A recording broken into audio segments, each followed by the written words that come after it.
girl that's going to come up there and try to battle her for that front spot. Well, you know, the same thing might have been said about this young lady standing here right now. And you've been in this position before that Hannah is in. I mean, you've got the target on your back.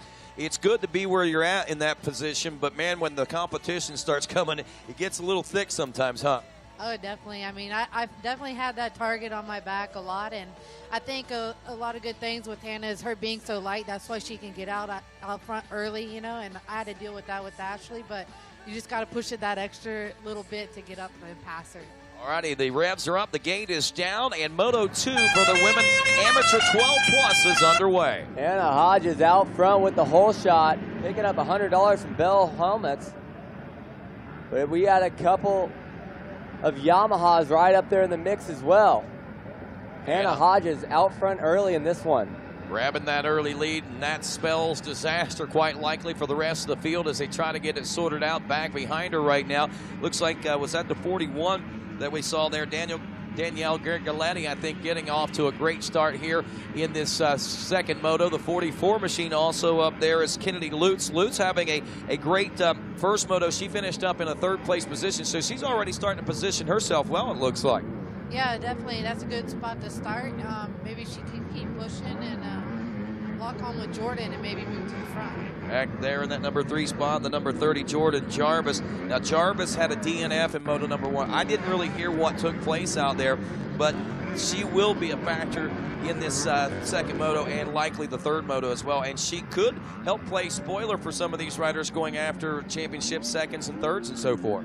Yeah, definitely. I guess she had a tough break in first moto. Something supposedly happened to her clutch, and that's a heartbreaker. You work really hard, and something happens first lap. But now she's in second and maybe putting a little bit of pressure onto Hannah, and we'll see. Yeah, she could definitely change the order up a little bit. Knowing what you know about this women 12+ amateur class, who do you think is the rider that is going to be capable to do that this week? I mean, who are the riders maybe that can step up and do that? I really think the 2 girls that are behind her now with, you know, Jordan and Kennedy, those 2 girls, if they push the limits a little bit, you know, get outside their comfort zone, I think that they could give her a little bit of a run for sure. Getting outside your comfort zone sometimes, Jimmy, can be a tough thing to do. You probably know that as well as anyone. Yeah, for sure. It's hard sometimes, especially when you're out here at the ranch and you don't have but maybe one moto on the track and 20 minutes to try to get into that pace. You don't have morning practice, so they're basically just dropping the gate and you have to go full speed. So to get that pace can be tough sometimes out here.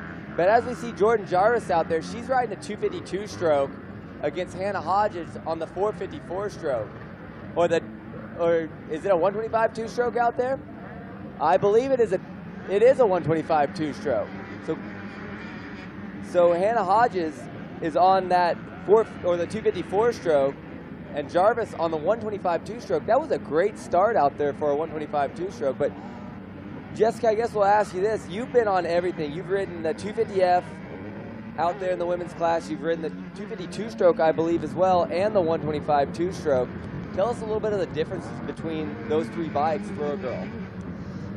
Obviously, the weight is a big difference. I've actually ridden a 450 here also, and that was a struggle. It was a year that it poured down rain pretty much every moto, and that really sucked. But obviously, the 125 being lighter is nice, but with the dirt being so soft, it kind of, you don't get as much torque and stuff out of the corners and everything that you need. I think a 250F is, we got a pass. Looks like we got a pass for lead. Jordan Jarvis on that 125 two-stroke, taking the long way around and putting it on to Hannah Hodges. Just like we had talked about, I was kind of saying that it's going to be very hard for someone to come up and take that spot away from Hodges after the first moto. But Jarvis, who had a rough run in moto number 1, is going to come out swinging here and put the pass on Hannah Hodges and put her YZ 125 into the lead.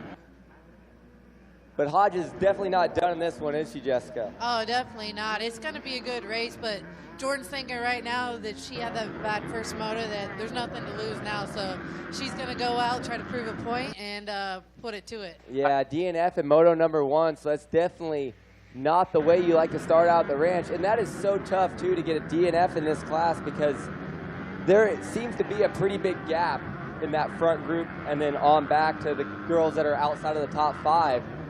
So when you have a bike malfunction like that and to get a DNF, as long as you can usually stay up, even if you go down, if you can get up quick, you can score points and put yourself in a good position. But Jordan Jarvis not able to do that in the first moto. Do you know what happened to Jordan in the first moto? Yeah, supposedly she had a bike problem. I think her clutch or something went out. That's what I was told.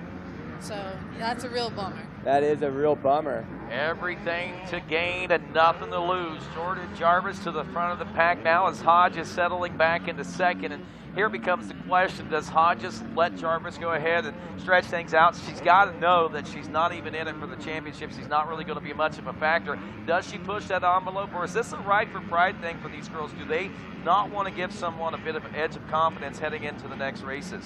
Well, if you were asking me, I would give them an edge. I would win every moto. So. No, Jessica Patterson is not at all competitive, by the way, folks. Yeah, I wouldn't want to give it up for nothing, and I would push the whole way. I mean, especially the gap that these girls made, they can make a mistake and still get up and keep pushing forward. But yeah, you're asking the wrong person, I guess. Well, from your personal standpoint, that is the correct answer. I guess, though, wondering what's going through Hannah's mind, we won't know until she heads down to the Race Tech podium here in just a little bit. Jasmine Canfield back in the number 3 spot right now. Caitlin Klaus is in the number 4 spot. Grigoletti still holding a steady and solid top 5 right now aboard the 41. That right there, I think that's Avery Berry and Caitlin Klaus having a nice little battle for the number 4 spot. The Duke KTM riders, as we're watching our Racer TV screen, going after it. Well, watching those lap times, last time around a 2:16 by Avery Berry. She's gotten around Danielle Grigoletti now, like you said, and reeled in Caitlin Klaus now for that number 4 position.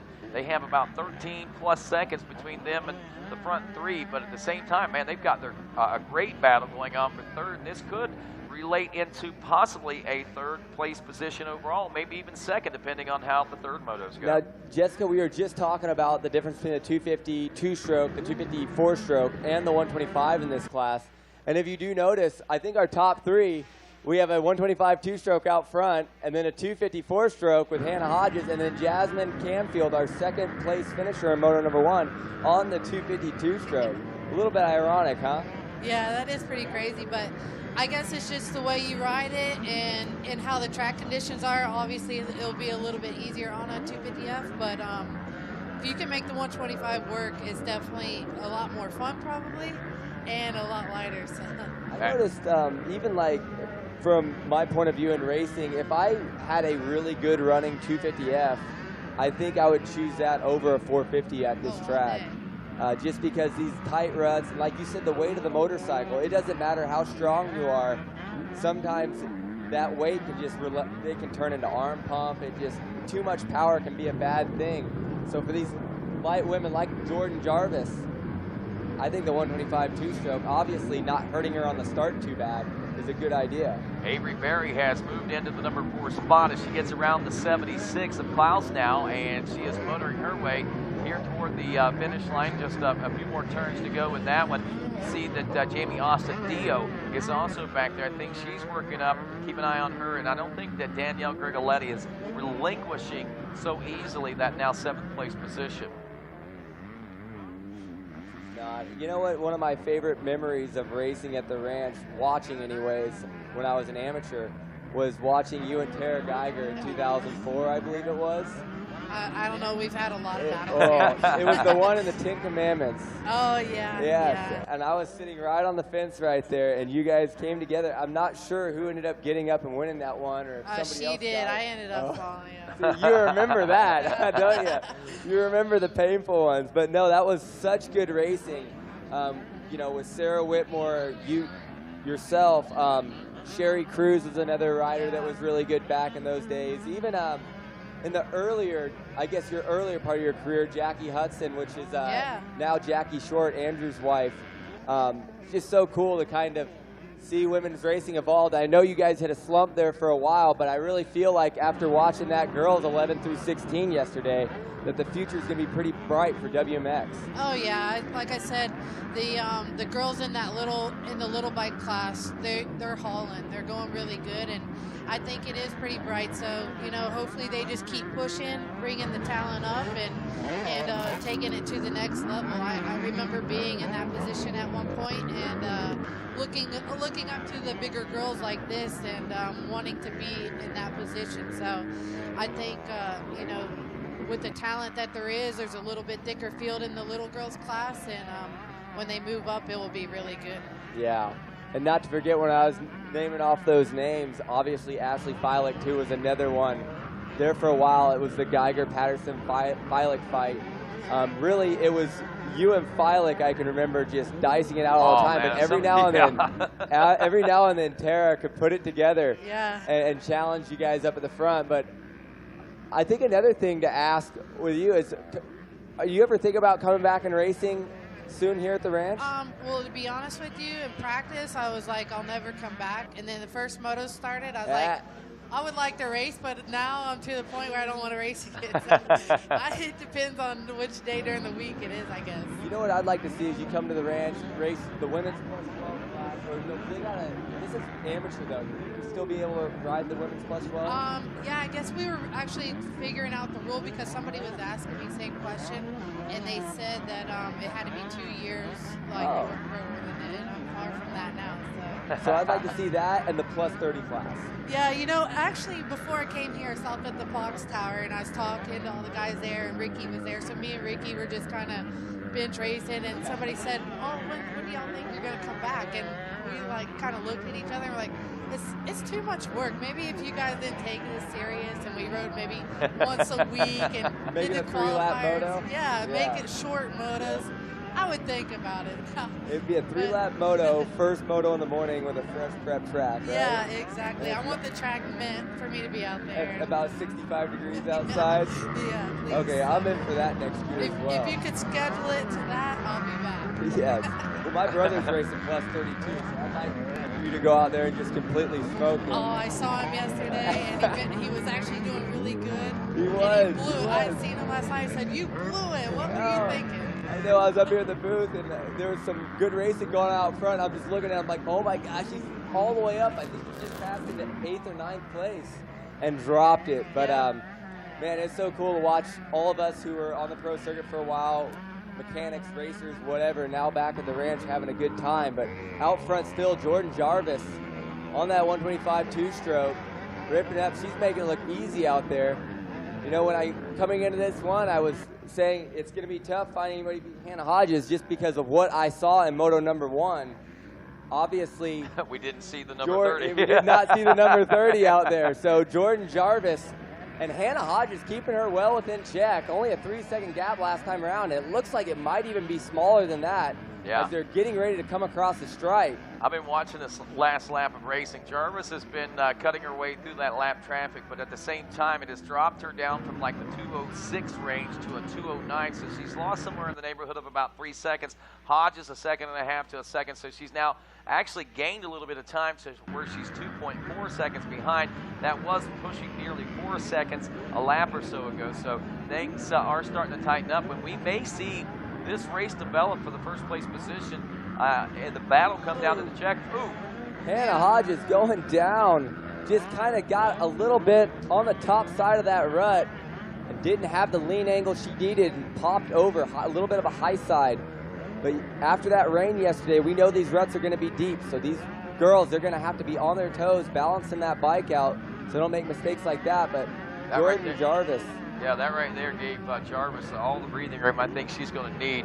It was only just a little tip over, but several seconds I think that Jarvis is going to be able to pick up over Hodges. And it did look like Hodges was laying down some pretty heated laps, starting to try to reel in JJ there. But don't look like that's going to happen. Again, we don't want to count anyone out until the checker flag flies here. Yeah, I know that I've had some kind of bad luck. A lot of the races were won or lose by lappers because, we'd be in those intense battles and come up on groups like this and it kind of screw you over a little bit. So they definitely make it extra challenging. and that's the case for everybody, man. It's harder for the leader to get through. It's easier once the second place rider Once starts. they know that the group's coming after you pass them, yeah, it's easier for the second place. Oh. It's really tough for the lap riders because I've been on both sides of it. I've been lapping somebody and got completely screwed over by what has happened, and by a lapper, and been so angry. And then later on in my career, I've been that lapper that gets in front of one of the guys, and it's like, you know what? You're trying to do the best you can for yourself, so you want to focus on that, and especially all the people back at your crew are like, who cares what everybody else is doing? Just focus on you. But you don't want to be the guy who screws up the battle up front. So, but it looks like Can I just sum up Jessica Patterson's career at Loretta's? I'll sum it up like this. First moto dominance, and then some crap happens in the second moto. Disaster. Yes, exactly. That's pretty much it. That's Dominance to career. disaster. Thank you. Yes, that's exactly what happened. Always won the first moto. Yeah. No problem with that. Hey, I've went 1-3-1 here before and still didn't win. 1-3-1, not enough. Not enough. I don't even know how that's you possible. you have to win every one. No, how is 1-3-1 not enough? My mind is blown. It blew my mind. I don't know. I just didn't win. Yeah, man. Wow. Yeah, that is crazy. But so I guess we're gonna try to have to remake the rules at Loretta's to get Jessica Patterson back. So it's gonna be a one moto format, 3-lap race.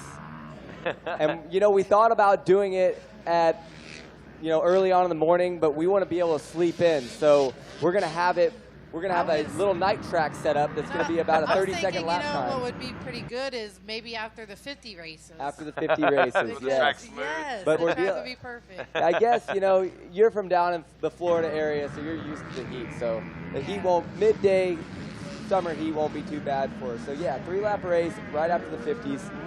And we're going to have Jessica Patterson in that one moto format back here at the ranch next year. I believe we may be in the final lap right now, guys. Jarvis just saw a monumental gap open up between she and Hodges as it went from a 2-second gap, to a little over 2 seconds, to 14.2 seconds. So I think Jarvis, unless she runs into some trouble of her own out there, pretty much has this one dialed in. So the 2-lap board is that white flag coming out this time around. Hodges, though, a solid ride for her. You can't take anything away, but she's done everything she needs to do to win this championship. And with Jarvis DNFing in the first moto, this is really not even a factor in this championship, I don't believe, unless something really weird happens in that third moto. Jasmine Canfield is third, Kenny Lutz in fourth, Taylor Allred. She's made her way back into a number 5 position. Kenny Lutz, excuse me, what do we got going on here? No, I was just say that Taylor Allred, isn't she on a Super Mini out there? I'm not. Yes, she is. Yeah, that is a Super Mini. She's actually been riding really good too. She's another one that I think when she gets a little bit older will be up there with these girls. So we have a lot of different motorcycles out there, and I'd like to look down the list of bikes and see if possibly there could be a 450 out there. I'm not sure, but right now we have a Super Mini out there with Allred running in 5th place. So in the top 5, we have a 250F, a 125, a 252 stroke, and a Super Mini bike, which is pretty cool. These girls on all sorts of different machinery making it happen. But we know that Ray Butts at that Rocky Mountain ATV MC, which happens to be our title sponsor of our event, he is all about Taylor Allred, supporting her on that KTM. She's running that Fly Racing gear. And man, she has been making a splash here at Loretta's. I think she just moved up another spot, and she did. No, wait, never mind, she did not. But she is pretty close to Kenny Lutz there for 4th place. That is definitely not over with that fight. Impressive riding, I think, and we are seeing basically the same names that we saw the last time in that top 5. The only thing that we've done now, it's top 6 because Jordan Jarvis has been put into this mix now, and the names a little bit jumbled up differently than what they were in Moto 1, but to me, this means that coming down to the final Moto is going to be pretty exciting. Again, Hodges will have the advantage. Canfield, Lutz, and even Allred, on the outside chance that something happens to the number 12 machine. I mean, each one of themselves has got the in good positions for this one. Yeah, that's one thing is like we were talking, the women's racing, it's always so consistent. You know, the girls are really consistent, and it's hard to really make mistakes because one thing happens, you know, your chances get pretty slim. So Jordan Jarvis coming around here for the white flag, I believe. Actually, this time. There was the checkers that time. Okay, so I got behind, then I stayed behind, I guess. I got ahead, then I got behind. There's the Sunoco Fuels finish line flag now waving for Jordan Jarvis in a Moto 2 win. A far cry better than what we saw Moto 1 with the DNF. I'm sure we'll find out what happened there coming up in just a few moments. Hodges in second. Jasmine Canfield, barring no problems, will take third place with a 23-second gap between she and second place. Another 30 seconds back to that loose all-red battle for that fourth place position. But it's Jarvis, Hodges, and Canfield, 1, 2, and 3, heading down to the Race Tech podium to talk to Jason Wygant. Thanks, Rodney. And how about this? Jordan Jarvis, way to bounce back. Not the week she wanted in the other class, the girls division, but here in the women's 12+, really strong ride in this second moto to score the victory. So she's proving she can ride this big bike. No worries, mates. And we'll let JJ get cleaned up here and get the goggles, get the logos where she wants them.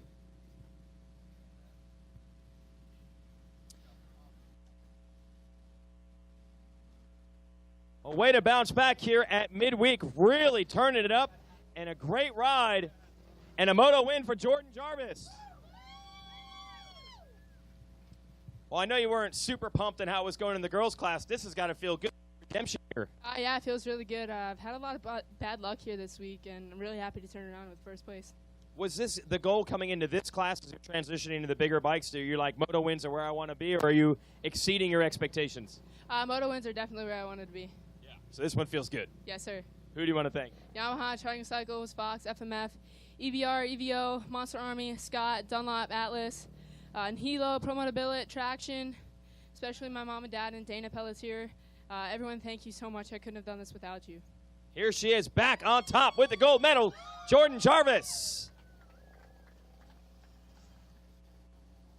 Strong ride there. We're going to get our second place finisher up. As far as the championship is concerned, she did win the first moto, so she's absolutely in the thick of it. And a good run also for Jasmine Canfield. We'll get her up to the podium as well. This will be our whole shot winner also.